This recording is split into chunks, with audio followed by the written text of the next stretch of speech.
Viewers a very warm welcome this show. मैं हूं कामरान शाहिद। परवेज़ मुशर्रफ साहब से मेरा जो पहला तारुफ है वो मेरा Elma matter Pakistan television network वहाँ से हुआ। और उस ज़माने में जो है वो जो फ्रीडम थी जर्नलिस्ट को और एंकर्स को पीटीवी न्यूज़ पे, हालांकि परवेज़ मुशर्रफ साहब ऑब्वियसली बावर्दी सदर थे उस वक्त, वो आजकल के पीटीवी न्यूज़ के अंदर जो है वो आप इमेजिन ही नहीं कर सकते। प्राइवेट मीडिया का दौर उसके साथ साथ चल रहा था। और मैं हर इंटरव्यू में, खासतौर पर जब मुशर्रफ साहब से इंटरव्यू होता हूँ, ये क्रेडिट उनको मुंह पे भी देता हूँ, उनके पीठ पीछे भी देता हूँ कि आज पाकिस्तान की जो मीडिया इंडस्ट्री है वो उनकी शुक्रगुजार है कि जो काम पाकिस्तान की इलेक्टेड डेमोक्रेसी नहीं कर सकी वो मुशर्रफ साहब ने किया। सर बहुत warm welcome. All Pakistan Muslim League के आप चेयरमैन हैं। ये जो आज के सिनेरियो में सबसे बड़ा मसला चल रहा है सिविल मिलिट्री रिलेशनशिप का, मुशर्रफ साहब ये पाकिस्तान में समझ नहीं आता कि कमांड किसके पास होनी चाहिए। मतलब एक इलेक्टेड प्राइम मिनिस्टर है, उसके मुतालिक कहा जाता है जी वो धरनों का प्रेशर पड़ा, उन्होंने जाके सारा कुछ सरेंडर कर दिया राहील शरीफ साहब के आगे। वेस्ट वाले लोग देखते हैं, इंडिया वाले लोग देखते हैं जी कैसा मुल्क है, कोई बनाना रिपब्लिक है, ये क्या है कि यहाँ पे एक इलेक्टेड मैंडेट वाला प्राइम मिनिस्टर जो है वो भी अपनी फॉरेन पॉलिसी विजन असर्ट नहीं कर सकता। डिफेक्ट पर्सन में है या इंस्टीट्यूशन में है, या पूरा हमारा अभी हम डेमोक्रेसी के आदी नहीं हुए मुशर्रफ साहब? नहीं, कोई सिंपल मैटर ऑफ कमज़ोर गवर्नेंस। अच्छा, लीडरशिप की कमज़ोरी और गवर्नेंस की कमज़ोरी, ये जब होती है तो सही गवर्नेंस अगर नहीं हो रही है और अगर आपकी कमज़ोरियां हैं बहुत, लाइक करप्शन, नेपोटिज्म आप करें, तो फिर आप सामने एक्सपोज हो जाते हैं, आप वल्नरेबल हैं, आपके ख़िलाफ़ बहुत कुछ हो जाता है। फिर आप भागते हुए फ़ौज की तरफ, फ़ौज एक इदारा है जो जिसकी स्ट्रेंथ है, तो फिर इसलिए होता है। अदरवाइज़ अगर गवर्नमेंट सही हो, कोई नेगेटिव उनके ऊपर कोई बातें ना हो, तो वो बड़े आराम से सारी उनकी वही हुकूमत चलाएं बिल्कुल, और आर्मी उनके कहने के मुताबिक चलेगी। इस वक्त सर आपके ख्याल में बहुत पीक पे है? आप अखबार तो आप भी पढ़ते हो, ऑब्वियसली आप ऑफिस में तो नहीं है, लेकिन जिस तरह लोग तजिया करते हैं, देखते हैं चीज़ों के, बहुत टेंशन है प्राइम मिनिस्टर और आर्मी चीफ के बीच में। पता नहीं मुझे, ये मेरी मतलब ऐसी डायरेक्ट इन्फॉर्मेशन तो नहीं है, इसलिए मैं इस पे कमेंट नहीं करूं तो बेहतर है। लेकिन लगता है अखबारों से और मीडिया से, उससे यही लगता है कि कभी वो अक्रॉस द बॉर्डर भी बातें जो निकली हैं वो भी बड़ी सीरियस इश्यूज़ हैं, तो उससे तो लगता है कि हाँ हैं कोई डिफरेंसेस। ये जो मुझे याद है कि खुर्शीद कसूरी साहब जो थे वो भी एक ट्रैक टू डिप्लोमेसी में इजराइल से को इंगेज किया हुआ था, उन्होंने खुफिया मुलाकातें उनकी भी होती थी। अभी नवाज शरीफ साहब की खुफिया मुलाकात सरफेस पे आई है, मोदी के साथ 1 घंटे की मुलाकात। क्या हमें इस वजह से उसको डिस्करेज करना चाहिए कि पाकिस्तान का प्राइम मिनिस्टर पे हमें ट्रस्ट नहीं है, खुफिया तौर पर मिल नहीं सकता नरेंद्र मोदी से, या नरेंद्र मोदी की ट्रीटमेंट पाकिस्तान के साथ इतनी गलत है कि उसके साथ अलहदगी में मिलना, 1 घंटा उसे गुफ्तगू करना और उसके बाद मीडिया को, इस्टेब्लिशमेंट को ऑन बोर्ड ना लेना, ये ज़्यादा प्रॉब्लमेटिक है? नहीं, देखिए, बोलना मिलने में कोई हर्ज नहीं है, दुश्मन से भी मिलना चाहिए। आप तो हाथ मिलाया था वाजपेयी से। हाँ, आगे आप क्या बात करते हैं वो इम्पोर्टेंट है।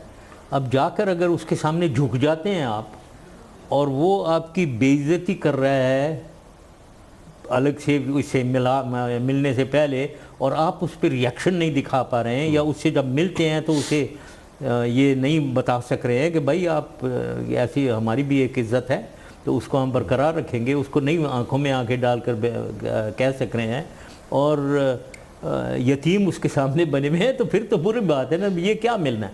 आपने जो इसराइल और खुर्शीद कसूरी की बात की है वो कोई हमने छुप के नहीं कर रहे थे। इसराइली फॉरेन मिनिस्टर से तो तुर्की में मिले हैं और हमने प्लान किया था।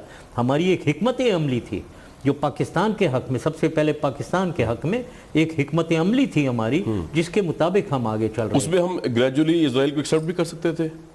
नहीं, हमारे क्लियर हिकमत अमली थी कि एक्सेप्ट नहीं करेंगे जब तक पैलेस्टीनियन डिस्प्यूट, हम फेवर में थे पैलेस्टीनियंस के साथ जो भी जुल्म हुआ है उसको ठीक करने के सिलसिले में।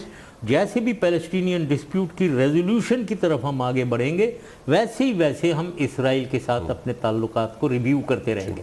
ये हमारी हिकमत अमली। इंडिया में ज़रा मैं तो मुशर्रफ साहब, इंडिया की तरफ से बड़ा टफ मैसेज आ रहा है जनरली वहाँ के मुसलमानों के लिए। वहाँ पे जो जिस तरह काओ के इशू को लेकर मुसलमानों को कत्ल किया गया, माइनॉरिटीज़ को, सिखों को जिस तरह इस वक्त रिडिकुल किया जा रहा है उधर, जिस तरह वहाँ के बड़े बड़े सुपर स्टार्स जो है वो कह रहे हैं कि we because they are Muslims they are feeling insecure. एक तरफ मोदी जो है ही इज़ हार्ड लाइनर, उनकी कंस्टिट्यूंसी जो है लोग कहते हैं वो रेडिकल हिंदुइज्म है, जिसकी बेस पे वो उनकी पावर स्ट्रक्चर इस पे वो क्रिकेट सीरीज़ नहीं वो होने देते, कमिट करने के बावजूद वो नहीं होने देते। पाकिस्तानी प्राइम मिनिस्टर को वो उफा के अंदर जो है वो लंबी लंबी वॉक्स कराते। तो इस मौके पे पाकिस्तानी प्राइम मिनिस्टर का उनको मिलना या पीस की अर्ज होना, इसको वीकनेस समझा जाएगा, जबकि मोदी जैसा बंदा उधर है जिसकी ऊपर गुजरात राइट्स का एलिज्ड मैस मर्डर। सबसे पहले तो मैं ये बताना चाहता हूँ, जो आपने कहा ना कि हमारे जो एक्टर्स वगैरह उनके बिकॉज दे आर मुस्लिम, नहीं, उसकी बेगम जो हिंदू हैं सही, उन्होंने कहा है कि वो इनसिक्योरिटी हमें बाहर जाना चाहिए, तो आमिर खान ने नहीं कहा है, तो मैंने तो यही पढ़ा है। तो लेकिन वो कहा उसके रेफरेंस से उसके बच्चे मुसलमान जी, बट क्वाइट क्लियरली बिल्कुल ये एक अजीब सी सिचुएशन है कि शिवसेना जो एक एक्सट्रीमिस्ट, मैं तो कहूँगा टेररिस्ट ऑर्गेनाइजेशन है, जिसको बैन करना चाहिए इंटरनेशनली, उस प्राइम मिनिस्टर जो हैं इंडिया के वो उसके मेंबर हैं, तो उनका तो एटीट्यूड ही एंटी मुस्लिम एंटी पाकिस्तान है, एक बेसिस ही उसका ये है। और वो इसको रोज़ाना अपनी स्टेटमेंट से, उनके मिनिस्टर्स की स्टेटमेंट से ये सबूत दे देते हैं कि हम एंटी पाकिस्तान और एंटी मुस्लिम हैं। तो ये सूरत हाल है। अब उसमें हमने डील करना है उनसे। अब उस डीलिंग में मैं ये समझता हूँ बराबरी के साथ डील करना चाहिए, उनसे कोई बेइज्जती नहीं है, एक्सेप्ट कबूल करनी चाहिए, क्योंकि जब आप ये कबूल करेंगे तो लगता है ऐसे है जैसे आप बिल्कुल सबमिट कर रहे हैं उनके सामने, और ये शख्सियत उनकी ऐसी है कि सबमिट ना करें उनके सामने, उनको वही आंखें दिखाएं और वही जवाब दें जैसे वो कर रहे हैं हमारे। तो जिस तरह पीसीबी के चेयरमैन को बुलाकर जलील किया है क्रिकेट के उसके ऊपर, हाँ। तो हम फिर भी ये कह रहे हैं कि क्रिकेट हमें खेलनी चाहिए। मतलब बीइंग अ स्टेट्समैन आप मोदी को किस तरह डील करते हैं? अगर had you been the president और the prime minister of this country, आप मोदी को किस तरह डील करते हैं? क्योंकि आपने ताल्लुकात खराब तो नहीं कर रहे, आपने भी अपने दौर में एग्जाम्पलरी ताल्लुकात रखने की कोशिश की थी, इंडिया गए भी आप, आगरा वगैरह। एक तो मिलना जो उनसे है उसके लिए पहले तो ये दिखाना चाहिए कि हम मर नहीं रहे हैं आपसे मिलने की। अच्छा, कोई ऐसा प्रॉब्लम नहीं है कि हम कोई मर जाएंगे आप अगर ना मिले हमसे। सही तो एक तो ये रखो, वो अगर मिलना चाहते हैं 100 बिस्मिल्लाह मिलेंगे जी, और उधर जाकर कहेंगे कि ये जो आपका एटीट्यूड है उसको ठीक करें, आप सीधा उसके मुंह पे कहें, उसके मुंह पे कहें। और फिर ये शिवसेना की बातें करें, ये कहें कि इसको बैन करें, जैसे आप लश्कर तैयबा की इधर बातें करते हैं, शिवसेना की बात करें। ये क्या कर रहे हैं? ये जो कुछ भी है ये तो जहालत है। एक secular, so called secular, biggest secular democracy of the world ये कहते हैं। खाक डेमोक्रेसी, खाक सेक्युलरिज्म है ये। अब मुसलमानों को मार रहे हैं, कत्ल कर रहे हैं जस्ट बिकॉज दे वो बीफ खा लिया उन्होंने। ऊपर से यही जैसे आप कह रहे हैं हमारे गाना वो गुलाम अली जाना है, उसको निकाल दिया दोबारा। ये खुर्शीद कसूरी साहब की किताब की लॉन्च मुंह काला कर दिया।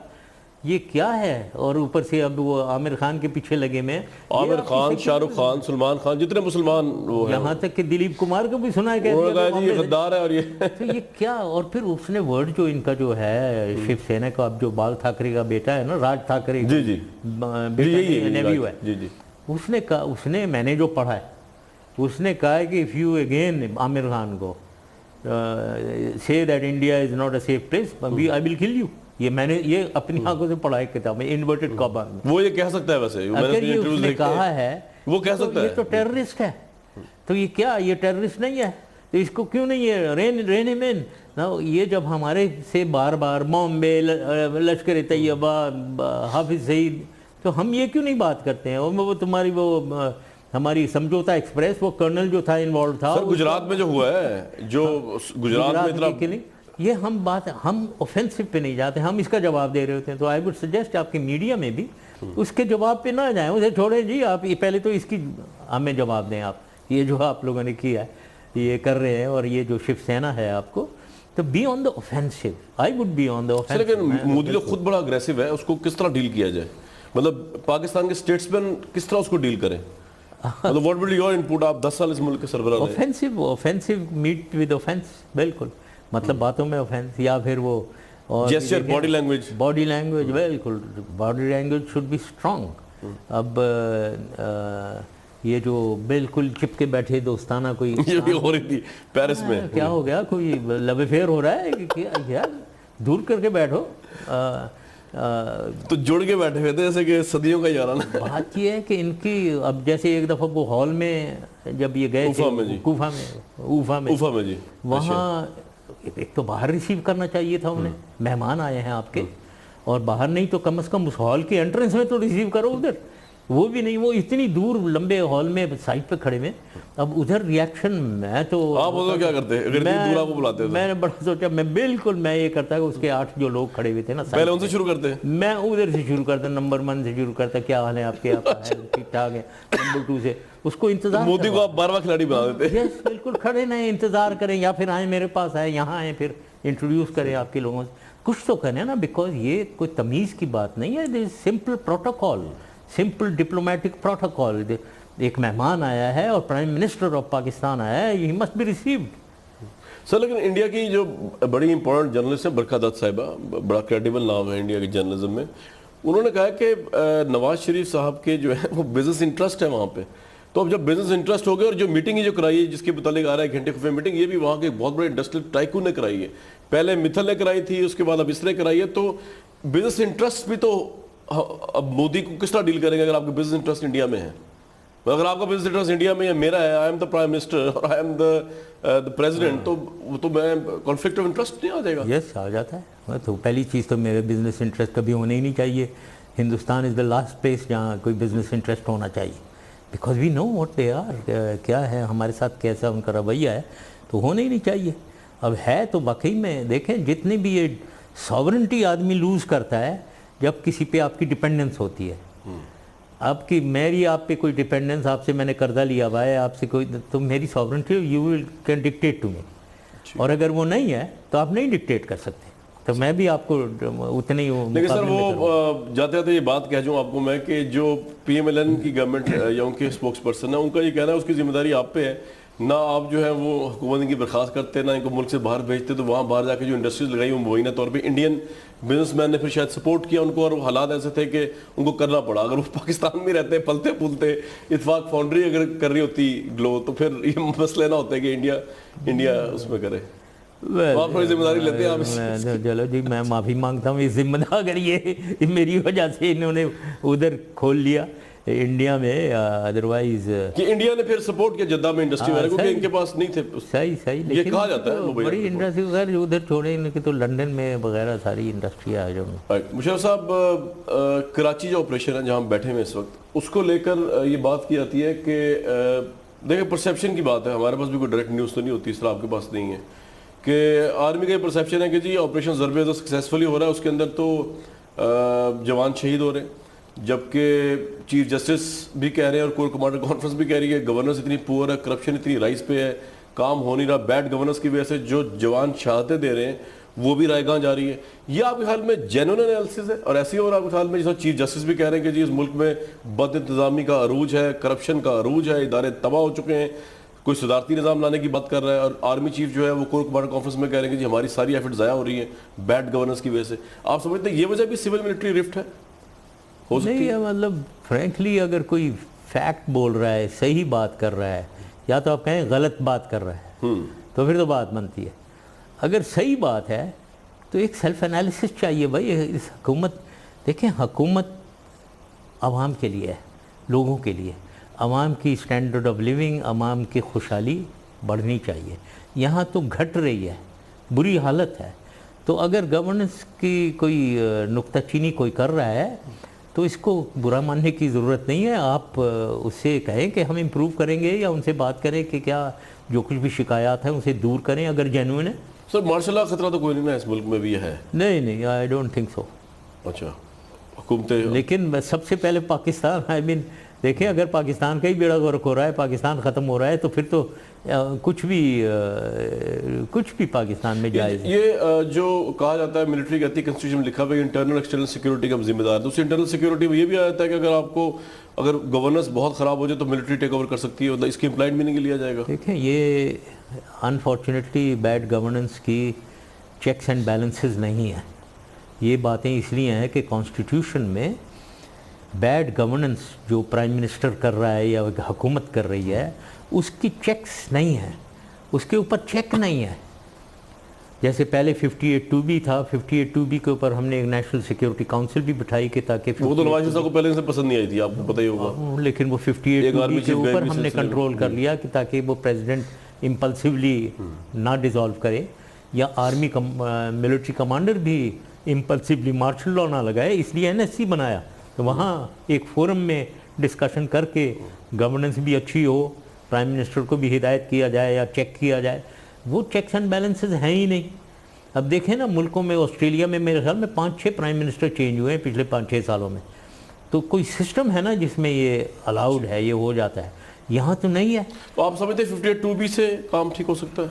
मतलब सोचना पड़ेगा। यस, मेरे ख्याल में तो अगर ममनून हुसैन साहब प्रेसिडेंट हो तो फिर तो 58(2) भी कुछ नहीं करेंगे। नहीं, फिर एनएससी चाहिए ना।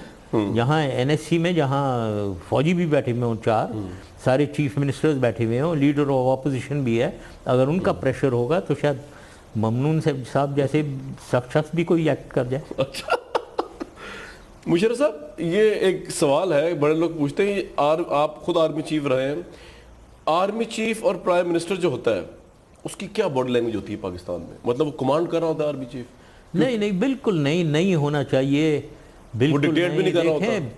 नहीं, बिल्कुल ये तो बड़ा बुरा सिस्टम है। How can? देखें, फौज बहुत डिसिप्लिन फौज है, फौज को पूरी समझ है कि हुकूमत क्या होती है। सब फिर ये परसेप्शन क्यों है कि आर्मी चीफ कमांड कर रहा था, ख्वाह आप हो या राहिल शरीफ साहब हो? जाहिर है, देखे body language as far as वो तो फौज हमें सिखा देती है कि हमारी बॉडी लैंग्वेज कुछ एग्रेसिव भी होती है, और अगर नहीं है तो फिर वो फौजी नहीं है। He has to have an aggressive body language. तो अब उसको तो माइंड किसी को नहीं करना चाहिए। लेकिन ये गड़बड़, जैसे आपको पहले बताया है भाई, जब आप मिस गवर्नेंस कर रहे हो, आपकी फिर कमज़ोरियां हैं जो दुनिया को पता हैं, लोग बातें कर रहे हैं, तो फिर वो आपकी वल्नरेबिलिटी है। तो वो फौजी कमांडर के पास तो दुनिया जहां जा रही है, सब जाते हैं उसके पास कि भाई कुछ करो कुछ करो। पॉलिटिशियन जाते हैं, अखबारों को देखें क्या लिख रहे हैं, अयाज अमीर क्या लिख रहा है, जो सब लोग क्या लिख रहे हैं देखें ज़रा, पढ़ें। फिर वो पढ़ के माइंड बनना शुरू होता है आर्मी और को ही कह रहे हैं ना सब लोग। तो इसलिए देखें कितनी मुश्किल पोजीशन है फौजी कमांडर की, आर्मी चीफ की, इतनी मुश्किल, इतने प्रेशर्स उसके ऊपर हैं। सर, आपके लिए मुश्किल था as the prime minister Nawaz Sharif साहब को डील करना when you were the army chief? देखें, मेरे ऊपर भी ये प्रेशर थे, लेट मी टेल यू, बिल्कुल ये 99 में मेरे ऊपर प्रेशर्स थे। आप क्या कर रहे हैं, क्यों नहीं, क्योंकि उस ज़माने भी हम डिफ़ॉल्टेड या फेल्ड स्टेट डिक्लेयर होने वाले थे 99 में। तो प्रॉब्लम्स तो हमें थी। एज अ पर्सन भी आपको डील करने में प्रॉब्लम होता था? क्या आप किसी और उस पे होते थे पेज पे, वो किसी और पेज पे होते थे, जबकि दोनों के पेज पे होना चाहिए था? आप ये समझते हैं? देखिए, मैं तो क्लियर था कि वो गवर्नमेंट चला रहे हैं और आर्मी को असिस्ट करना चाहिए। अगर वो गवर्नेंस में कोई आर्मी को इस्तेमाल करके कोई बेहतरी लाना चाहते हैं, मैंने ऑफ़र किया था कि army is at your disposal. जब भी तो हम वापडा में गए, देखें वापडा हमने टेक ओवर किया, जी किया, 35,000 फौजी हमने लगाए थे। वापडा चीफ हमने एक लेफ्टिनेंट जनरल बिठाया, और ये जितने भी कंपनीज़ हैं, ये हेस्कोज और फेस्को वगैरह, ये सारी हमारे ज़माने में बनी हैं। अब वापडा को हमने टर्न अराउंड किया है। तो ये तो हम मदद करना चाहते थे। तो ऐसी कोई बात नहीं है कि मेरी तो बड़ी अच्छी, मैं तो ये जो इंसिडेंट हुआ है जिसमें मुझे निकाला गया जब मैं श्रीलंका से आ रहा था, उसके 1-1.5 महीने पहले तो मुझे ये खुद ऑन इनविटेशन मुझे और मेरी वाइफ को उम्रा पे लेकर गए हैं, अपनी फैमिली के साथ जाती उम्रा गए। हाँ, जी, और उधर मुझे खाना खिलाया है, तो मुझे तो कोई प्रॉब्लम नहीं था। ठीक। सर, ये जो कराची ऑपरेशन, थोड़ी सी बात करके फिर मैंने ज़रा टेररिज्म की तरफ, इश्यूज़ की तरफ भी आता है। ये जिस वजह से ये कहा जाता है कि हुकूमत और इस वक्त इस्टेब्लिशमेंट की आपस में नहीं बन रही, उसमें कराची ऑपरेशन में MQ और पीपल्स पार्टी दोनों टारगेट्स हैं। MQM के मुतालिक जो GIT हैं, आर्मी का ये कहना है, रेंजर्स का ये कहना है, बड़ी मुश्किल से उन लोगों को पकड़ते हैं। GIT जो आगे प्रोसिक्यूट नहीं हो रही क्योंकि सिंध गवर्नमेंट जो कुछ नहीं करती है। सिंध गवर्नमेंट को वफाकी हुकूमत एक तरफ रेंजर्स को भी सपोर्ट कर रही है कि जी हमारा ऑपरेशन है, दूसरी तरफ सिंध गवर्नमेंट को भी वो कहती है ठीक है जी, ये आर्मी को इतना ज़्यादा दखेल कर दिया तो पंजाब में ऑपरेशन शुरू कर देंगे। तो आपने तो MQM को भी डील किया हुआ है, पीपल्स पार्टी को तो उस तरह डील नहीं किया हुआ है। MQM आपकी अलाई भी रही है। ये किस तरह डील किया जाए इस कॉम्प्लिकेटेड सिनेरियो को? एक पॉलिटिकल रियलिटी भी है MQM, उनमें से टेररिस्ट भी पकड़े जा रहे हैं, रेंजर्स GIT भी है, हुकूमत उनको आगे प्रोसीड भी नहीं कर रही। उधर जरदारी साहब जो वो कहते हैं कि ये पॉलिटिकल पूरा उसको तबाह करने की साजिश है जो हो रही है नाम लेके ऑपरेशन का। किस तरह डील किया जाए इन कॉम्प्लेक्स? बिल्कुल, जो पाकिस्तान के हक में वो करना चाहिए। देखिए, हमारे ज़माने में भी MQM का बहुत लोग कहते हैं ये मैंने उनको ये किया वो किया, वो हुकूमत में पॉलिटिकल रिक्वायरमेंट थी वो, लेकिन उससे पहले हमने उनके नोगो एरिया सारे ख़त्म किए। ये 13-14 नोगो एरिया से यहाँ कोई एंटर नहीं हो सकता था, उनको हमने तोड़ा, डोजर्स से हमने तोड़वाए हैं वो। तो ये सारा कुछ तो किया है, तो इट वाज एक पॉलिटिकल रियलिटी बनी हुई है, उसके साथ पॉलिटिकली भी डील कर रहे हैं, लेकिन इसका मतलब ये नहीं है कि अगर वो टेररिज्म या बत्ता कर रहे हैं उस पर कुछ ना करें। तो जो हो रहा है उनके टेररिस्ट हैं या बत्ताखोर हैं उनके खिलाफ अगर हो रहा है बिल्कुल सही हो रहा है, लेकिन उसके साथ साथ पॉलिटिकल रियलिटी। अल्ताफ हुसैन साहब की पावर डिमिनिश हुई है पार्टी में या नहीं आपके नजदीक? आप तो कराची में रहते हैं इसलिए पूछ रहा हूँ। मुश्किल सवाल। हाँ मुश्किल सवाल है। वेल मेरे ख्याल में इतनी दूर से अभी वो एड्रेस भी नहीं कर सक रहे हैं वगैरह, तो कुछ प्रॉब्लम्स हैं उधर पार्टी में। लेकिन उनकी पार्टी स्प्लिट होती नजर तो नहीं आती आपको एमक्यूएम? नहीं फिलहाल तो नहीं। इमरान खान वगैरह चैलेंज कर सकते हैं एमक्यूएम को एज अल्टरनेटिव कराची में हो सकती है फोर्स? नहीं आई डोंट थिंक सो। वो तो NA 4246 में देख लिया उन्होंने कि वो नहीं। इमरान खान साहब ज़्यादा इम्प्रेस नहीं है मुशर्रफ साहब? मैं उससे नहीं इम्प्रेस्ड हूँ। हाँ बिल्कुल मैं नहीं समझता हूँ उसे एक समझदार एक लीडर जिससे एक्सपेक्ट किया जाता है एक बैलेंस, और जब वो स्टेटमेंट दे तो उसमें एक ठहराव हो, उसमें एक सब्सटेंस हो, उसमें बजाय इसके कि रोते रोते रोते ही गुजार दिया। हर तकरीब में रोना धोना ही है। भाई कोई पॉजिटिव भी बताओ ना, जरा आगे का भी बोलो ना। सब लोग कहते हैं नवाज शरीफ साहब की हुकूमत के खिलाफ the only opposition is Imran Khan, बाकी तो है ही कोई नहीं। सही इस वक्त yes they are right. Imran Khan की एक फॉलोइंग ज़रूर है, लेकिन let's second largest party, give him his due. उसकी एक कैरिज्मा है, लोगों को पुल करता है, देयर इज़ नो डाउट। एक पर्सनैलिटी है और एक उसका प्लेटफॉर्म भी है जिसमें लोग आए हुए हैं, यूथ ख़ास तौर पे, विमेन, ये तो उसकी तरफ हैं। अब लेकिन उसको उसके बाद एक जो ठहराव के साथ एक लीडरशिप देना वो लैक कर रहा है। तो इसलिए इवन विद इन इस पार्टी मुझे मालूम है लोग नाखुश हैं, बहुत से लोग जो कुछ भी हो रहा है। आपसे कभी उनकी मुलाकात की जो वो कराची आते हैं? नहीं नेवर। अच्छा बिल्कुल से। एक ब्रेक लेते हैं मुशर्रफ साहब, ब्रेक वापस आएंगे। इंटरनेशनल इश्यूज़ हैं, दाइश का इशू है, टेररिज्म का इशू है। मुशर्रफ साहब की हुकूमत पर इनके ऊपर इल्ज़ाम लगता है कि टेररिज्म जो है वो बेसिकली यहाँ से स्टार्ट हुआ, इनकी वजह से स्टार्ट हुआ, इन्होंने उसको लीड किया। इन तमाम इल्ज़ाम को से पूछेंगे। और एक बड़े अहम और बड़े हमारे अहम एंकर साथी हैं, उन्होंने मुशर्रफ साहब पर इल्ज़ाम लगाया है कि इन्होंने अपने अय्याम जमहूरियत, अय्याम ताकत के पीक के ऊपर उनको 15 करोड़ की ऑफ़र की थी। हमें तो आपने कोई ऑफ़र नहीं की, आपने पता नहीं कौन कौन से साफियों को ऑफ़र किए, जिन्होंने किया वो ऐसा ऐसा बता रहे हैं कि 15 करोड़। आपसे मैं पूछूंगा वो 15 करोड़ कहाँ से आप दे रहे थे? जेब से दे रहे थे, हुकूमत पाकिस्तान से दे रहे थे, कहाँ से दे रहे थे? तो मैं इमीडिएट रिप्लाई है, अगर वो मुझे 15 करोड़ दे जी, मैं फिर भी उसे नहीं एक्सेप्ट करूँगा। ठीक है, ब्रेक लेते हैं जी, इसमें आते हैं वापस एक ब्रेक के बाद। Very warm welcome back. All Pakistan Muslim League के चेयरमैन परवेज़ मुशर्रफ साहब हमारे साथ मौजूद है। मुशर्रफ साहब, क्योंकि आपका राइट है रिस्पॉन्ड करना, आपकी एब्सेंस में एक बात हुई है, हामिद मीर साहब हैं, बड़े सीनियर सहाफ़ी पाकिस्तान के, उन्होंने कहा कि आपने उनको 15 करोड़ रुपए में ख़रीदने की कोशिश की। तो ये कभी कोई ऐसा वाक़या हुआ भी है?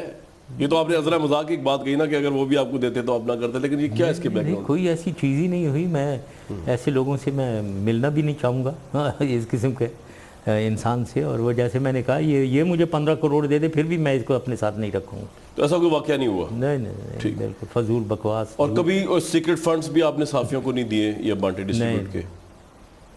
क्योंकि इलेक्टेड गवर्नमेंट्स तो करती नहीं है सीक्रेट फंड्स, तो मैंने कहा कि शायद आपने भी कैसा उनकी इस बात से ही कंट्रोवर्सी शुरू हुई है ना। मैं you have a right to respond, that's why I am asking this. नहीं, आई नेवर गॉट इन्वॉल्व। मैं कभी इस किस्म की डील्स में, पैसे देने लेने में मैं कभी इन्वॉल्व नहीं हुआ। मुझे तो आप पे टेररिज्म का इल्ज़ाम लगता है कि आपके दौर में दहशतगर्दी ने नई इंतहाओं को छुआ। सिंपल क्वेश्चन है, किस हद तक आप एग्री करेंगे इससे? क्योंकि 9/11 तो हुआ आपके दौर में, लेकिन उसके बाद ऑपरेशंस भी हुए, लेकिन पाकिस्तान ने एक्सपीरियंस तो किया इस सुसाइड बॉम्बिंग की एक्सट्रीम फॉर्म की है। मैं ये नहीं कह रहा आप उसके जिम्मेदार हैं, लेकिन आप एक क्रिटिक्स से कहते हैं कि आप उसके जिम्मेदार हैं। हाँ, ये मुझे बड़ा अफसोस होता है और गुस्सा भी आता है कि चैनल्स पे ख़ास तौर पे ये PMLN और पीपल्स पार्टी के लोग जो आकर बैठते हैं, ना इनको कोई समझ है ना तमीज़ है कि क्या हुआ है। पहले हिस्ट्री देखो और आकर कह देते हैं कि मुशर्रफ दौर में टेररिज्म हुई है। और भाई यहाँ रिलीजियस मिलिटेंसी जो है वो 80s में शुरू हुई है। जिहाद और मुजाहिदीन दुनिया से लाए गए, तालिबान को जो आम करके भेजा गया है वो किसके ज़माने में हुआ? 80s में हो, ज़िया उल हक का ज़माना था। फिर आप 90s में आ जाएं, तालिबान जो बने हैं, तालिबान 96-97 में बने हैं। पीपल्स पार्टी के जनरल बाबर साहब जो इनके इंटीरियर मुशीला बाबर साहब, जी हाँ, वो कहते थे मेरे बच्चे तालिबान को हैं। अफगानिस्तान हाँ, वो कहते थे मेरे बच्चे हैं, ये कहते थे वो, तो मैंने बनाए थे तालिबान। उसके बाद आप कश्मीर की तरफ मुजाहिदीन को लें आप, ये तो 1991 में शुरू हुआ है मुजाहिदीन एक्टिविटी, और ये जो लश्कर तैयबा, जैश मोहम्मद, ये सारे ये 90s के हैं, मैंने बनाए हैं ये सारे तो नवाज़ शरीफ और बेनज़ीर के दौर के लोग हैं। ये तमाम ऑर्गेनाइजेशन उनके दौर की है, मुजाहिदीन, तालिबान, अल-कायदा उनके दौर के हैं, ये 90s के। हमने तो इनको आर्टिकुलेट कर रहे थे हम पाकिस्तान के हक़ में, जैसे भी उसके रिस्पॉन्सेज हैं। मेरे ज़माने में सिर्फ 9/11 हुआ है, 9/11 के रिस्पॉन्स में मैंने जो कुछ भी किया वो किया, और वो पाकिस्तान के हक़ में किया। तो ये सारी चीज़ें, और उसके अलावा पंजाब में जो कुछ भी हो रहा है, ये जो एक्सट्रीमिस्ट ऑर्गेनाइजेशन लश्कर जंगवी वगैरह, सिपाही साहबा, ये तो इनके ज़माने, हमने तो इन्हें कंट्रोल कर लिया था। तो ये क्या बात कर रहे हैं कि जी टेररिज्म, मैंने तो मुझे अफसोस होता है कि एंकर भी बैठे हुए उनकी बातें सुन रहे होते हैं कि भाई उन्हें पूछो ना, हाँ बताओ ज़रा 90s में क्या हो रहा था, बेनज़ीर और नवाज़ शरीफ के ज़माने में तालिबान के साथ वो क्या कर रहे थे, ये उस वक्त नहीं हो रहा था कुछ, जो कुछ भी हो रहा था। लेकिन सर इसमें एक बड़ा इंपॉर्टेंट सवाल है जो मैंने आपसे पूछना है कि वैसे तुम्हें पता है फौज का डिसिप्लिन बड़ा ज़बरदस्त होता है। आप अपने पुराने जो आपके प्रेडिसेसर थे आर्मी चीफ, उनको भी आप क्रिटिसाइज नहीं करते, लेकिन जब आपने ये बात की है तो मुझे आपसे पूछ लेने दीजिए, जनरल ज़ियाउल हक जो है एज आर्मी चीफ आप उनकी रिस्पेक्ट करते हैं, मैं उस पर क्वेश्चन नहीं कर रहा, लेकिन जब हम ये बात करते हैं बेनज़ीर भुट्टो साहब पर इल्ज़ाम डालते हैं, नवाज शरीफ साहब पर इल्ज़ाम डालते हैं और ज़ियाउल हक साहब पर इल्ज़ाम डालते हैं, उनकी पॉलिसीज़ की वजह से ये सारा काम शुरू हुआ, तो फिर आप उस यार्ड स्टिक से तो उनको भी क्रिटिसाइज करेंगे ना कि जनरल ज़िया की जो अफगान पॉलिसी थी उसकी वजह से ही पाकिस्तान में ये सारा देखें ये बात वो करेगा जिसको समझ नहीं है कि क्यों कोई पॉलिसी बनी, उसका बैकग्राउंड। अच्छा, देखें अफ़गानिस्तान में रशियन सोवियत फोर्सेस आ गए, उन्होंने टेक ओवर कर लिए वहाँ, और हमें पहली दफ़ा पाकिस्तान को एक 2 फ्रंट वॉर थ्रेट हुआ। ईस्ट में तो हमेशा ही होता था, अफ़गानिस्तान में भी हो गया, और उनके इरादे जो थे वो पाकिस्तान को बैल्कनाइज करके warm waters of Indian ocean में जाना। ये जो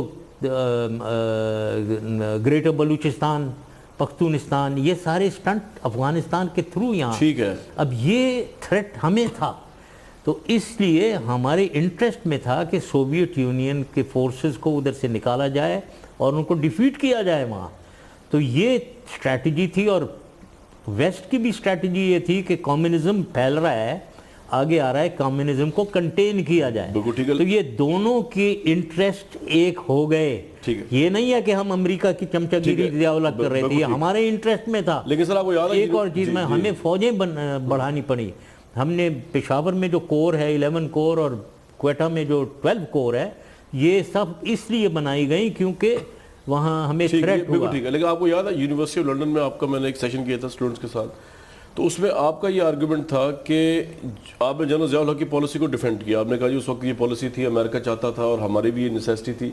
उसके बाद आपने बेनज़ीर और नवाज शरीफ साहब पे ये इल्ज़ाम नहीं डाला, आपने कहा कि जी वेस्ट ने हमें अबेंडन कर दिया, वो तालिबान जो थे वो वापस आ गए, उसके बाद वहाँ पे एक प्रॉक्सी वॉर शुरू हो गई, अफगानिस्तान थिएटर बन गया हमारे लिए, तो हमें मजबूरन, आपने ये लफ्ज़ यूज़ किया, आपने कहा कि जी हमें उसमें जाना पड़ा, अफगानिस्तान हमने इंटरफेयर करना पड़ा तालिबान में, तो वहाँ तो आपने इनकी पॉलिसी क्रिटिसाइज नहीं किया, तो लोग कहेंगे यहाँ पे आप कर रहे हैं नवाज शरीफ और बेनज़ीर को। देखिए मुल्क जो हैं, जो डायनामिक मुल्क होते हैं, वो एक माहौल के मुताबिक पॉलिसी बनाते हैं और रिएक्ट करते हैं। ये मैंने आपको 79 to 89 बताया, जबकि एक सोवियत फोर्स आई जिसके इरादे पाकिस्तान को अंडू करके हमारे थ्रू जाने के हैं, तो हमारी स्ट्रैटेजी के इनको मारा जाए, धकेल के आउट किया जाए, वो बिल्कुल सही थी। ज़ियाउल हक साहब ने जो कुछ किया वो पाकिस्तान के हक में था, तो मैं उसके ना। अब आगे आ जाते हैं, 90s का दौर आ गया। अब ये है कि अब वहाँ मुजाहिदीन को 25,000 30,000 मुजाहिदीन आए हुए थे पूरी दुनिया से, जो जिनको रिहेबिलिटेट करना है। क्या करें इनको, ये अपने अपने मुल्कों में भेजो इन्हें, या फिर अफ़गानिस्तान में ही इनको सेटल करवाओ। उसके लिए फाइनेंशियल सपोर्ट चाहिए, रिकन्स्ट्रक्शन होना है, वो पूरा अफ़गानिस्तान ख़त्म हो गया है, बेड़ा गर्क हो गया है, उसके लिए असिस्टेंस चाहिए। वो अमेरिका छोड़ छाड़ के चला गया, मैं कहता हूँ अब वो क्योंकि छोड़ छाड़ के चला गया, यहाँ एक वैक्यूम हो गया, सोवियत यूनियन बाहर चली गई है, तो वॉरलॉर्ड सब आपस में लड़ने लगे। पख्तून भी कोई 10-12 ग्रुप्स हो गए, उज़्बेक अलग, पंजीरी अलग, हज़ाराज अलग, सब आपस में लड़ रहे थे और काबुल तबाह हो गया। तो ये सूरत हाल है। तो अब हमने 4 मिलियन रेफ्यूजीज़ पाकिस्तान में आ गए, 40 लाख। तो हम क्या करें? अब हमने पॉलिसी बनानी है कि यार ये सिचुएशन में हमने क्या करना है। तो हर हुकूमत को माहौल देखते, माहौल चेंज हुआ, अब चेंज माहौल में हमने क्या करना है। वो जो नॉर्दर्न अलायंस नहीं बन गई एक, अब नॉर्दर्न अलायंस को हिंदुस्तान और रशिया और ईरान सपोर्ट कर रहा है। हम कैसे उनकी तरफ हो जाएं? तो हमने देखना है कि हमें तो पख्तून हमारे बॉर्डर में हमारे भाई हैं, वो जो हमारे बलूचिस्तान में और फ्रंटियर में ईजमेंट राइट्स हैं, वो तो बाउंड्री जो है ये फ्लूइड वो पोरस है। तो उसमें हमने जाहिर है कोई पख्तून ग्रुप चाहिए हमें जिनको हम सपोर्ट कर सकें और अपने इंटरेस्ट को हम महफूज करें। तो ये सारी पॉलिसीज़ बनती हैं और चेंज होती हैं। माहौल चेंज हुआ तो पॉलिसी भी चेंज हुई। साहब एक ब्रेक लेंगे, वे जब ब्रेक से वापस आएंगे तो मुशर्रफ साहब से मैंने बात ज़रूर करनी है। इनके ट्रायल के मुतालिक दोबारा मामला खुल गए और इमरान खान साहब के मुतालिक लोग ये कहते हैं, मुशर्रफ साहब भी कहते हैं, शायद मरदम शनास नहीं, लेकिन मुशर्रफ साहब के मुतालिक भी इसलिए कहा जाएगा क्योंकि इनके दौर के आधे मिनिस्टर जो है इस वक्त वो नून लीग में शामिल हैं, जिनमें जाहिद हामिद साहब भी शामिल हैं, तारिक अजीम साहब भी शामिल, बड़े बड़ी हस्तियाँ शामिल हैं। तो मैं आपसे ज़रूर पूछूंगा कि उस वक्त आपने किस तरह मरदम शनासी के उस पर परखा था और आज वो आप आर्टिकल 6 के उसमें, और वो जो लॉ मिनिस्टर थे जो कंप्लायंस में आते हैं, अगर आर्टिकल 6 लगना है और वो मिनिस्टर बने हुए हैं, तो ये बड़ी इंटरेस्टिंग सिचुएशन है। अनफेयरनेस के हवाले से बात करते हैं जी ब्रेक के बाद। Very welcome back. आर्टिकल 6 पे वैसे मुशर्रफ साहब का इंटरव्यू चल रहा है, लेकिन आर्टिकल 6 पे मेरा एक अपना मौक़िफ़ है, हमेशा मैं शेयर करता हूँ आपके साथ। अगर उसको टोटलिटी में पढ़ा जाए आर्टिकल 6 को, तो 99 का एपिसोड सबसे बड़ा है और उसके अंदर जो साथ शामिल थे, अगर एक बंदे पे आपने लगाना तो उसमें चीफ जस्टिस इफ्तिखार चौधरी साहब से लेके आगे तक जितने लोग शामिल थे उन सब पे लगना चाहिए। ये क्योंकि नहीं हो रहा, तो पाकिस्तानी मीडिया ने जो है वो आर्टिकल 6 को लेके उस पर ऑब्वियसली को चैलेंज किया, उसकी मोरालिटी को, उसकी लीगैलिटी को चैलेंज किया, और वो केस जो है इस वक्त एक कॉन्ट्रोवर्शियल केस बन चुका है पूरे पाकिस्तान में। जबकि जिस केस के तराजुर में आप पे केस चल रहा है 3 नवंबर की इमरजेंसी, उसमें जो आपके लॉ मिनिस्टर थे वो इस वक्त की गवर्नमेंट के मिनिस्टर बन चुके हैं। तो इससे ज़्यादा अजीब बात हो नहीं सकती। मुशर्रफ साहब, व्हाट विल योर कमेंट को, आपने उनको किस बेस पे, वैसे थोड़ी मर्दम शनासी की कमी रहेगी वहाँ पे आपसे? नहीं, देखिए ये तो अगर मर्दम शनाख्त की बात कर रहे हैं तो देखें, पहले 3 साल में मैंने सिलेक्ट किए थे मिनिस्टर, ये मेरी सिलेक्शन थी, ठीक है ना। बाकी तो इलेक्टेड आए ना, उनमें से लेने थे, ये सिलेक्शन मेरी थी। उनमें से एक को बता दो कौन सा गलत था, ठीक है। 3 साल उन्होंने गवर्न किया है और 3 साल हुकूमत चली है, 14 लोगों ने चलाई है और A1 चलाई है, ठीक है ना। ये जो दूसरा है, ये जो आप कह रहे हैं ना, असल में हमारी लोटापन जो है ये हमारे नेचर में है। जो भी हुकूमत में होता है उसकी तरफ सब चले जाते हैं। अब 99 के बाद क्योंकि मेरी हुकूमत, मेरे सपोर्टर्स की हुकूमत थी, PML लीव क्यों की, तो सब मेरे साथ लगे रहे। अब जब वो PMLQ की हुकूमत ख़त्म हुई, मेरी ख़त्म हुई, तो वो जो हुकूमत जिसने बनाई वो उस तरफ। आपने फ्रेम किया अपने केस में जाहिद हामिद साहब को वैसे कि वो साथ थे? सॉरी क्या कहा? आपने अपने साथ फ्रेम किया इस केस में कि वो आपके साथ थे, इसकी समरी वो तो थे बिल्कुल। ये जो PCO में है, जिनसे कंसल्टेशन हुई है, एबेटर्स, ये तो कोर्ट ने भी कह दिया है, तो इसमें तो कोई शक नहीं है। लेकिन उसका रिएक्शन ये हुआ कि उन्होंने अगले दिन उनको मिनिस्टर बना दिया। हाँ, इंटरेस्टिंग बात नहीं है वैसे, ये अमेजिंग। उनको बताना चाहिए जिन्होंने मिनिस्टर बनाया है कि ये उनके साथ भी यही करेंगे अगर वो इस वक्त अथॉरिटी में ना हो। बिल्कुल ये बड़ी यही करेंगे वो ये हमारा कल्चर है, यही करेंगे। उनको छोड़ देंगे, दूसरे के साथ हो जाएंगे। ये चाहे ख्वाह जाहिद हामिद साहब हो, तारिक अजीम साहब हो, मतलब मैंने देखा हुआ इन्होंने बड़ा आपके दौर में PTI आए आगे, जाहिद हामिद साहब वहाँ चले जाएंगे। हाँ, वो तो चले जाएंगे, बिल्कुल कोई प्रॉब्लम कोई नहीं। सही है। तो ये अब आपको ये निचोड़ तो हुआ है तजर्बा आपको ना जिंदगी को देखने का, क्योंकि आर्मी मैन जरा वैसे भी स्ट्रेट सोचते हैं, वो जरा घूम फिर के सोचते नहीं ज़्यादा। अब आपको थोड़ा हो गया होगा पॉलिटिक्स का तजर्बा? हाँ, कुछ हुआ है, ये सीखा है। पाकिस्तान को किस तरह डिफाइन किया जाए इस वक्त? नवाज शरीफ साहब कह रहे थे कि ये इस मुल्क को लिबरल मुल्क होना चाहिए। मौलाना फजल रहमान साहब ने अगले दिन जलसा किया, उन्होंने कहा हम इस मुल्क को लिबरल नहीं होने देंगे। मतलब पाकिस्तान के ऊपर पूरी दुनिया की फोकस है अभी भी, दाइश, तालिबान, अलकायदा, ये तमाम एलिमेंट्स जो हैं इनका पूरा पोटेंशियल पाकिस्तान में ग्रो करने का भी है, फ्लरिश करने का भी है। अमेरिका को टफ टाइम दे रहे हैं, यूरोप को टफ टाइम दे रहे हैं। पाकिस्तान क्या होना चाहिए सोशली, पॉलिटिकली, उसका सिस्टम आप क्या कंसीव करते हैं? देखिए ना, एक प्रोग्रेसिव नहीं हो सकते अगर हम एनलाइटेंड नहीं हैं, और हमारी सोच जो है वो एनलाइटेंड सोच नहीं है। ये जो आप कह रहे हैं, जिनकी मिसालें दे रही हैं, हम होने नहीं देंगे, इनकी सोच बंद सोच है। ये नया सोच किसी को सोचने, ये इसके हक में नहीं है कि कोई सोचे और कुछ नई चीज़ लाए। अब पाकिस्तान के हक में बिल्कुल इनकी सोच गलत है, बिल्कुल हमें प्रोग्रेसिव होना चाहिए। अब असल में इनके ये जो वर्ड है ना, मॉडर्न, लिबरल, इसको ये नेगेटिवली लेते हैं। भाई मॉडर्न का मतलब ये नहीं है कि आप ऊपर नाच गाना शुरू कर दो, लेकिन कोई गाने में कोई हर्ज भी नहीं है। मैं ये समझता हूँ म्यूज़िक में अगर एंजॉय कर रहे हैं और खुश हो रहा है कोई हर्ज नहीं है, लेकिन ये उसको भी हर्ज समझते हैं। तो इनके एटीट्यूड में प्रॉब्लम है। सर, लिबरलिज्म की एक्सट्रीमिज्म में हमने देखी, मुख्तार माई का केस हुआ, पूरी दुनिया में पाकिस्तान बदनाम हुआ, एंड में सुप्रीम कोर्ट का फैसला आया इट वाज फेक। उसने उल्टा 11 मर्दों को फ्रेम किया हुआ था, उसके अंदर एक इंटरनल उनका प्रॉपर्टी डिस्प्यूट था। तो ये कुछ भी होता आ रहा है। बहुत से लोग मलाला यूसुफजई के मुतालिक कहते हैं कि उनके साथ जुल्म हुआ, लेकिन अब वो एक सिंबल बन चुकी हैं वेस्ट की, कि पाकिस्तान का किसी ने अगली फेस दिखाना हो, ये बड़ा जुल्म हो रहा है, ज्यादती हो रही है, तो मलाला यूसुफजई स्टैंड्स आउट। तो लिबरलिज्म में भी तो बैलेंस रखने की ज़रूरत है ना। हर चीज़ में बैलेंस चाहिए। देखो ना, हर चीज़ में एक दरमियानी रास्ता चाहिए।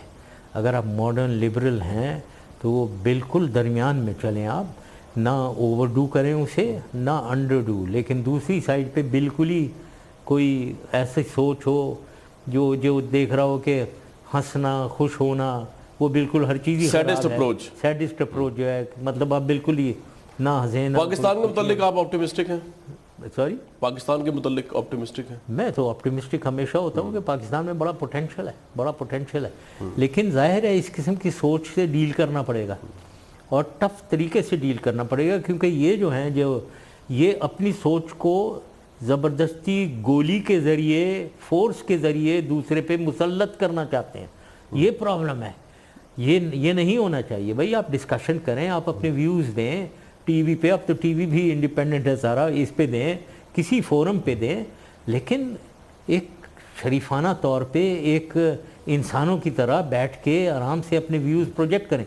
अगर आपके व्यूज़ स्ट्रॉन्गर हैं तो लोग आपकी तरफ हो जाएंगे, और अगर आपके व्यूज़ नहीं हैं, फरसूदा हैं, ऑब्सक्यूरेंटिस्ट हैं, वो फिर नहीं होंगे, वो दूसरी तरफ जाएंगे। तो फिर ये गोलियां और फिर फोर्स से इस्तेमाल करते हैं। मुशर्रफ साहब, it was pleasure to have you in the show. Thank you.